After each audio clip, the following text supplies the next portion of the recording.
A lot of people have been asking me the difference between baking powder and baking soda. So in today's video, I'm going to be addressing that while I decorate this 8 inches two-toned buttercream cake. I'm going to be using blue and green buttercream to decorate this cake. I'm sure most of you don't know that green and blue is a very beautiful blend. Anyway, I'm going to be breaking down the difference between baking powder and baking soda. The two ingredients actually look alike in terms of their contents, but when it comes to baking, they are very different. So if you love baking and you want to start baking, this is a video you don't want to miss. So let's go. First of all, we're going to be starting off with knowing what they are. Baking soda is 100% sodium bicarbonate. It is a base that reacts when combined with an acid or a liquid. That reaction creates carbon dioxide gas, which helps baked products to rise. So the common acid in baking are buttermilk, vinegar, yogurt, lemon juice, and brown sugar. So now let's know what baking powder is. Baking powder contains sodium bicarbonate plus an acid plus a drying agent also known as cornstarch. Baking powder doesn't need any acid to work. Let's imagine baking a cake, for instance. If any recipe calls for baking soda, then that means there is something acidic in that recipe to work with. Acid like lemon juice, buttermilk is in that recipe. Without it, the baking soda won't activate properly and your cake might turn out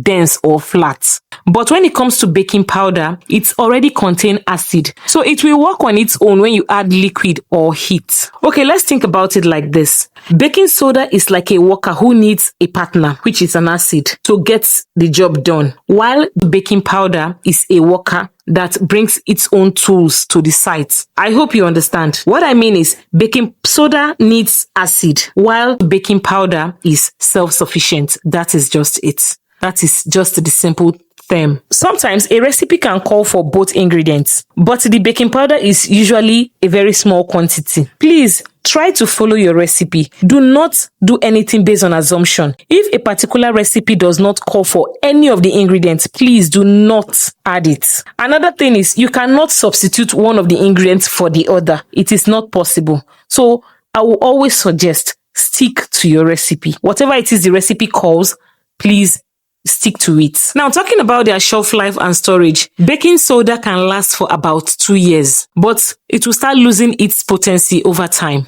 while baking powder can last for just 6 to 1 year. You can store both of them in cool, dry places, but it has to be tightly sealed. If you want to know if your baking powder and baking soda are still potent, try to mix the baking soda with vinegar.